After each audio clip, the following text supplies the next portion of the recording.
Hey guys, welcome to another Motivational Monday.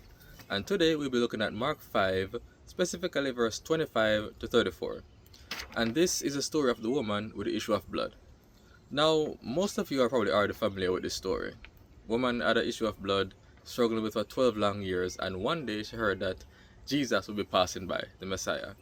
And obviously, knowing who Jesus was, she knew that he was the Son of God. And she decided, if I may but touch the hem of his garment, I will be made whole.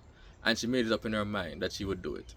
And throughout the Bible, this is one of the greatest acts of faith in the Bible. But the thing I was noticing is that she didn't just have faith, she acted upon it. If she was to say to herself, if I may but touch, I will be made whole.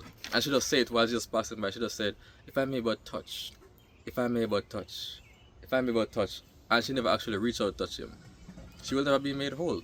She will still be in her situation. But she acted upon her faith. And this is similar to what James said in James 2 verse 26. It said that faith without work is dead, being alone. Yes, we must have faith. As Christians, we must have faith. We must be faithful, but we must also act upon that faith. If I say to myself, I see something over there and said, I have faith that I can move it, but I never actually go over there and move it, will it move? No, it won't. I have to actually take the action to go over there, take it up, and move it myself. Even though I know I have faith that I can do it. If I don't do it, it won't happen. And we see that throughout the Bible. When Jesus told the crippled man, take up a bed and walk, he had to make the action. He had to get up, take the effort to get up, take up his bed, and walk. Peter said to the crippled man, silver and gold I have none, but what I have I give to you. He reached out his hand, and the crippled man reached out his hand by faith, grabbed Peter's hand, and he made the effort to get up and walk. So it's not just about having faith, it's applying it. Even when Peter was walking on the water, Jesus said, come. Peter said, if it's you, Lord, bid me to come. And Jesus said, okay, come. Peter took the step of faith and walked on water. Even though it was just for a few moments, still a big deal. He took that step of faith. So we can always sit down and say, yes, I have faith that God will bless me with a job. But how many applications have you put out? Yes, I have faith that I will get a new car. Have you checked out the dealerships? Have you looked out in a car recently? I have faith that God will bless me with a wife or with a husband.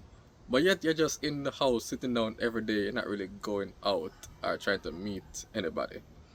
So yes, having faith is a wonderful thing. But if you don't act on it, you're not really going anywhere. So that's just my encouragement for you this morning. Have faith, yes, but also know when to act on it. Because if you just sit down and say, I have faith I can do this, I can do that and do that, nothing will ever get done. So be like the woman with the issue of blood. Because she pushed through. She said, if I may but touch, and she pushed through the crowd despite the opposition, despite the crowd and everybody gathering around her. She made the effort, she pushed through, and she held the hem of his garment, and she was being made whole. So we should all be like the woman with the issue of blood. Well, I guess she's no longer the woman with the issue of blood because she got over it. Yeah. So we should all be like that woman today. Push through, make the effort. Don't just sit down and say we can. Actually get up and do something. That's just my encouragement for today. See ya.